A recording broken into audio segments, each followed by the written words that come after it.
আসসালামু আলাইকুম। আজকের রেসিপি ছোটদের জন্য ভীষণ ভীষণ মজার একটা খাবার, যেটার নাম হচ্ছে ব্রিটানিয়া চকলেট কেক। এইভাবে কেক বানিয়ে ছোটদের স্কুলের জন্য টিফিনে বানিয়ে দিন, দেখবেন ভীষণ খুশি হয়ে যাবে। আর আমার মনে হয় এটা অনেকেরই কাজে আসবে, কারণ এটা খুবই মজার একটা টিফিন রেসিপি। তো আমি অনুরোধ করব শেষ পর্যন্ত দেখতে। আমি খুব সহজভাবে যে উপকরণগুলো দিয়ে বানিয়েছি, আপনারা খুব সহজে এইভাবে বানাতে পারবেন, এবং বাচ্চাদেরকে টিফিন দিলে যে সমস্যাটা থাকে, খেতে চায় না, সেই সমস্যাটা থাকবে না। তো মাঝে মধ্যে এইভাবে বানিয়ে ছোটদেরকে খুশি করতে পারবেন। দেখতে পাচ্ছেন এখানে আমি ব্রিটানিয়া বিস্কুট 10-12টা মতো নিয়েছিলাম। মিক্সচার মেশিনে ভালো করে ডাস্ট করে নিয়েছি, নিয়ে এটা কাপে করে আমি মেপে নিচ্ছি, তাহলে উপকরণগুলো দিতে সুবিধা হবে। 1 কাপ পরিমাণ বিস্কুটের গুঁড়ো নিলাম, আর এখানে 1 কাপ ময়দা নিচ্ছি। আর এটা হচ্ছে কোকো পাউডার, যেটার জন্য চকলেট ফ্লেভারটা আসবে। কোকো পাউডারটা 2 চামচের একটু কম দেব, কারণ বেশি দিলে আবার একটু তেতো ভাব চলে আসে, খুব বেশি দেওয়া যাবে না।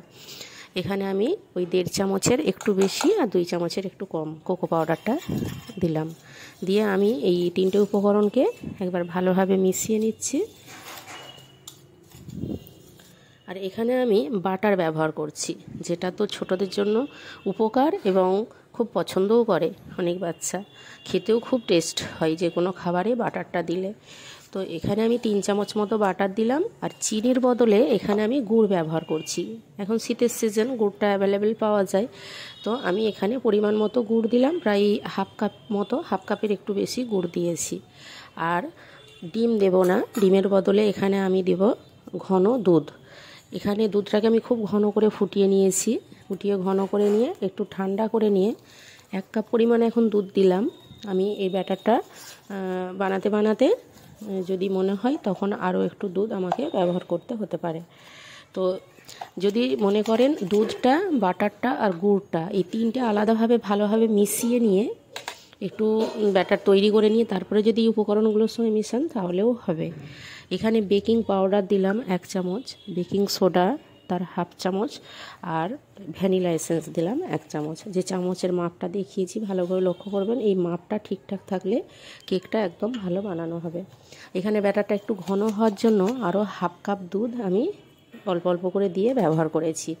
ব্যাটারটা যখন দেখবেন খুব ঘন হবে না আর একদমই পাতলা হবে না, কেক বানানোর মতো উপযুক্ত একটা ব্যাটার বানিয়ে নিতে হবে। আর অবশ্যই 8-10 মিনিট ধরে ভালোভাবে ফেটাবেন। ফেটানোটা যত ভালো হবে কেকটা তত সুন্দর বানানো হবে। আর দেখতে পাচ্ছেন তলায় ব্রাশ করে আমি একটু ফয়েল পেপার বিছিয়ে দিয়েছি, তেল ব্রাশ করে দিয়ে তারপরে ব্যাটারটা আমি দিয়ে দিয়েছিলাম, ওটা পুরো দেখানো হয়নি। আর এখানে 5 মিনিট আগে আমি স্ট্যান্ডটাই হাঁড়িতে বসিয়ে গরম করে নিয়ে তারপরে এই কেকের এটা বসালাম ডিশটা। এটা 30 থেকে 35 মিনিট সময় লাগবে লো ফ্লেমে রেখে। তারপরে আমি এটা নামিয়ে নিয়ে এই একটা স্ট্যান্ডের উপরে রেখে নিচে থেকে উপর পর্যন্ত আমি ঠান্ডা করতে দেবো। আমি অনেক সময় কি করতাম, আগে এই ডিশেতেই রেখে দিতাম ঠান্ডা হওয়ার জন্য, তাতে করে কেকের ভেতরটা খুব একটা ভালো হতো না, কাদা কাদা মতো হয়ে যেত। আর এই স্ট্যান্ডের উপরে রাখলে উপর থেকে নিচে দুদিকটা ঠান্ডা হলে তাহলে কেকটা খুব ভালো ভুরভুরে মতো একদম হয়। আর এইটা নর্মাল হওয়ার পর আমি কিন্তু ফ্রিজে 1 ঘন্টা 2 ঘন্টা, নর্মাল ফ্রিজে, ডিপ ফ্রিজে না, রাখার পরে কেটে দেখাচ্ছি। যেহেতু বাটার আছে, ফ্রিজে রাখার পরে বাটারটা বসে গিয়ে কেকটা একটু শক্ত শক্ত হয়ে যাবে। আর এইভাবে পিস পিস করে কেটে টিফিনে দেবেন।